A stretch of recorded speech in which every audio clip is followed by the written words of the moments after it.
नमस्कार, आप देख रहे हैं दैनिक पंचायती राज न्यूज। मैं हूं आपके साथ श्वेता। दोस्ती में गद्दारी का आरोप, प्रॉपर्टी डीलिंग के नाम पर लाखों की ठगी, साझेदार पर गंभीर आरोप, व्यापारी ने हाईकोर्ट का खटखटाया दरवाजा। रीवा से दोस्ती और भरोसे को झकझोर देने वाला मामला सामने आया है, जहां प्रॉपर्टी डीलिंग की साझेदारी एक व्यापारी के लिए बड़ी मुसीबत बन गई। व्यापारी अनूप तिवारी ने अपने ही साझेदार शकील खान और अन्य लोगों पर लाखों रुपए की ठगी करने का आरोप लगाया है। पीड़ित का कहना है कि इस घटनाक्रम के बाद वो मानसिक तनाव में आ गया और अब हार्ट पेशेंट बन चुका है। व्यापारी अनूप तिवारी के अनुसार उनकी पहचान पहले से शकील खान, पिता गुलफान खान, निवासी घोघर, थाना सिटी कोतवाली रीवा से थी। दोनों के बीच अच्छे संबंध थे और शकील खान का उनके घर आना जाना भी था। इसी भरोसे का फायदा उठाकर शकील ने प्रॉपर्टी डीलिंग में साझेदारी का प्रस्ताव रखा और निवेश करने के लिए कहा। अनूप तिवारी का आरोप है कि वर्ष 2023 से लेकर 2025 तक उन्होंने शकील खान को नगद और बैंक खाते के माध्यम से कुल 66,57,715 रुपए दिए। बदले में जमीन की रजिस्ट्री कराने का आश्वासन दिया गया था, लेकिन लंबे समय तक रजिस्ट्री नहीं होने पर उन्हें खुद के साथ धोखाधड़ी की आशंका हुई। पीड़ित व्यापारी का कहना है कि जब उन्होंने अपने पैसे वापस मांगे, तब शकील खान ने शपथ पत्र के माध्यम से करीब 60 लाख रुपए लौटाने की बात स्वीकार की, लेकिन अब तक रकम वापस नहीं की गई। व्यापारी ने आरोप लगाया कि उनके साथ कपटपूर्ण तरीके से पैसा लिया गया और न तो जमीन दी गई, न ही राशि लौटाई जा रही है।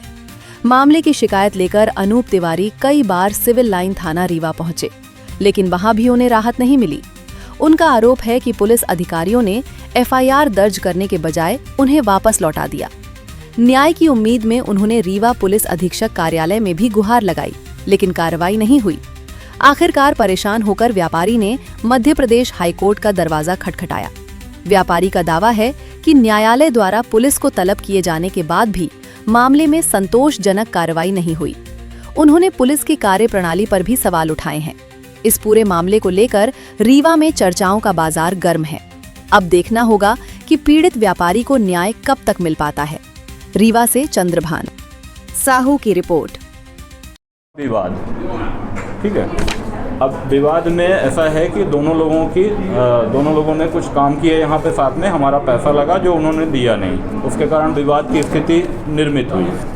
विवाद जब हुआ तो दोनों लोगों के मध्य एक समझौता हुआ कई लोगों की उपस्थिति में, ठीक। और इस बीच क्या हुआ कि हमको हार्ट अटैक हो गया, यही सब टेंशन लेके। ये हमारी जो इलाज चल रही है ये नागपुर में एलेक्सिस में चल रही है और ये केडी सिंह के यहाँ चल रहे हैं।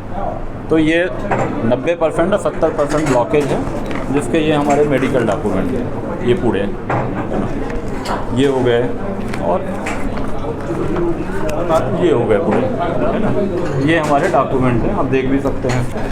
अब इसके बाद क्या है कि इन्होंने समझौता जब हुआ, समझौते का जब पालन नहीं किया तो आदमी प्रजातंत्र में 4 स्तंभ हैं, न्यायपालिका, कार्यपालिका और प्रेस और आपका जुडिशरी जो है, ठीक है।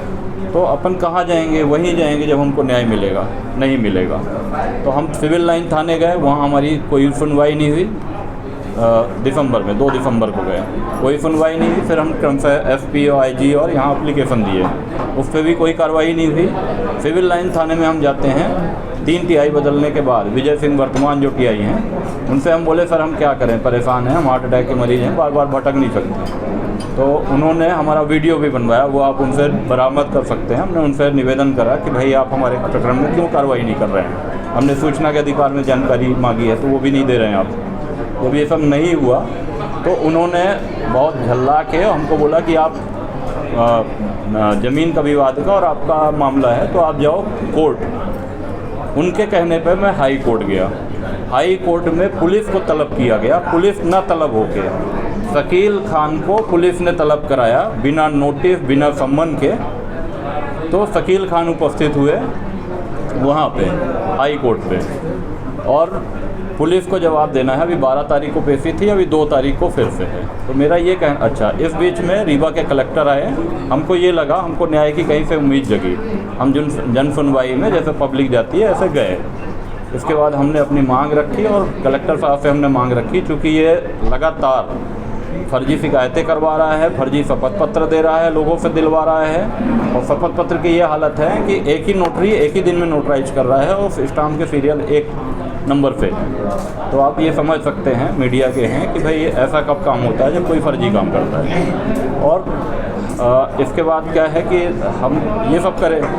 अब इसके बाद इसने धमकियाँ देनी शुरू कर दी अपने भाई के माध्यम से, अपने रिश्तेदारों के माध्यम से। अभी इसका ये कोई रिश्तेदार है, वो मर्डर के आरोप में जेल में बंद था, अभी बरी हुआ है, तो बता रहा कि उसे मर्डर करा देंगे। और हमारी लगातार ये रेकी करा रहा है, जिसके संबंध में हमने कलेक्टर साहब से बोला कि भाई हमको या तो व्यक्तिगत गनर हमारे पैसे से उपलब्ध कराया जाए या हमको बंदूक का लाइसेंस दिया जाए आत्मरक्षा के लिए। ये हमने कलेक्टर साहब से निवेदन कराए हैं। अब हमारा ये है कि जैसे अब ये हैं आपके चंद्रप्रभा सिंह का जो इसने शपथ पत्र दिया है, उसमें इसने लिखा है कि 1,10,000 रुपये हम चंद्रप्रभा सिंह के लगते हैं, तो इनका पैसा दे दे। ऐसे सगुप्ता खान है, उनका दे दे, अशोक के पेड़ के पास घर है, उनके देवरानी का है 2 लाख रुपए, ये शपथ पत्र में सब उसने लिखा है। 2 लाख रुपए उनके दे दे। ऐसे हसनैन करके है, उसका है 1,30,000 रुपये। और बाकी लोगों के जो पैसे अभी हमने सब गिनाए, ये पेमेंट वो जो जिसने उसने शपथ पत्र में जो लिखा है उसका पालन कर दे। ऐसे में आधे विवाद शांत हो जाएंगे। और मैं व्यक्तिगत किसी के पे शीशा लेदन नहीं करना चाहता हूँ, क्योंकि उसने बोला कि फ़ोटोकॉपी की दुकान, तो फ़ोटोकॉपी की दुकान जो है कोई असम्मानजनक कार्य नहीं है। और मैं पढ़ा लिखा आदमी हूँ, पर बात ये है कि हम इसके चक्कर में ऐसे आ गए कि जो नटवर लाल होता है ना, आप कितने भी होशियार होंगे तो नटवर लाल आपको फंसा देगा। तो इसने हमको जी मैं अनूप तिवारी पड़रा का निवासी हूँ। और अभी एक शकील खान नामक व्यक्ति है जो बिरसिंहपुर सेमरिया का निवासी है। और ये इसका पूर्ववत काम जो है, ये आम का ठेला लगाता था बिरसिंहपुर में लगभग 10 साल पहले। अब इसके बाद ये वहाँ पे गड़बड़ चीज़ें करके लोगों को लूट के और भागा अमरपाटन में इसने डायनेमो और बैटरी की दुकान खोली। वहाँ भी इसने फर्जीवाड़ा किया। और वहाँ भी एक जमाल नाम का व्यक्ति है जो पुराना प्रॉपर्टी डीलर है, वो उसको भी चूना लगाया, उसकी संपत्तियां हड़प करके। और एक मास्टर हैं, एक पुष्पराज पटेल हैं, उनकी भी जो साथ में काम किया वो सब गोलमाल करके वहाँ से भागा। अब इसके बाद चूँकि जानकारी नहीं थी अपने को, और हमारी खन्ना चौराहे पे दुकान है फ़ोटोकॉपी की, जो पुश्तैनी है, मेरी उम्र 42 साल की है। और वो दुकान पापा जी ने खोली थी हमारे, जिनकी अभी फरवरी 2025 में डेथ हो गई है। 45 साल पुरानी हमारी दुकान है। अब क्या हुआ कि लॉकडाउन लगा। लॉकडाउन में सभी के पास काम कम थे, पर हमारे पास बैंकिंग का कियोस्क भी था। और हमारे पास जो है बैंकिंग को कियोस्क के अलावा और ऑनलाइन का भी काम था, और पैसे का लेन देन का भी काम लाइसेंस लेके मैं करता था। अब इसके बाद वहीं पे खन्ना चौराहे में लॉकडाउन लगा। खन्ना चौराहे में एक नज़ीर करके मिस्त्री हैं, क्योंकि लॉकडाउन में सभी के पास काम नहीं था और अधिकतम लोग बेरोज़गार थे। तो शकील खान, नज़ीर खान, जो अभी रिसेंटली में उनके समधी भी बन गए हैं, दत्तक पुत्र के उनके। शकील खान ने 2 शादियाँ की हैं, जिसमें से दूसरी जो वाइफ है उनके लड़के हैं, उनसे नज़ीर खान के बच्ची की शादी हो रही है, तो वो सगे संबंधी हैं। अब इसके बाद क्या हुआ कि इन्होंने मिलवाया।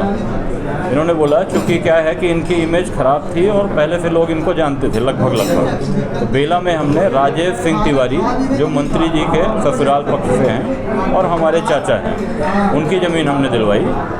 इनको वो ज़मीन नहीं दे रहे थे। इसके बाद हमने इनको ज़मीन दिलाई। ज़मीन दिलाने के बाद वहाँ भी इन्होंने घाल-मेल उनके साथ भी किया। ऐसे करते रहे, फिर बीच में विवाद भी हुआ। अब चूँकि ये बाहरी आदमी थे और इनकी कोई क्रेडिट थी नहीं, और हम यहाँ के पुश्तैनी निवासी हैं, और हमारे मतलब पुश्तैनी खेतीहर भी हैं, किसान हैं। तो हाईवे में हमारी ज़मीन फंसी, तभी हमको मुआवजा मिला। कुछ मुआवजे का पैसा था, ये इकट्ठा करके इन्होंने बोला कि इन्होंने जाना कि हमारे पास मुआवजे का पैसा आया है, तो हमको इन्होंने फंसाया शकील खान ने। तो मुआवजे का पैसा था तो इन्होंने बोला कि आप हमारे साथ लगा दो, है ना, और बाकी हमारे पास जो हमने जीवन में कमाया था और पापा की कुछ पूंजी थी वो हमने लेके इनके साथ व्यवसाय शुरू किया, इस हैसियत से कि भाई ये व्यापार में भी अपन कर रहे हैं और कुछ अपने को ठीक है फ़ायदा भी होगा। मगर इनकी नीयत पहले से ख़राब थी। नीयत ऐसे ख़राब थी इनकी कि ये मतलब पहले से ये उठाई गिर टाइप के हैं। मतलब अब भागे, गांव से भागे, फिर अमरपाटन गए, फिर रीवा, और रीवा के बाद कहाँ जाएंगे पता नहीं।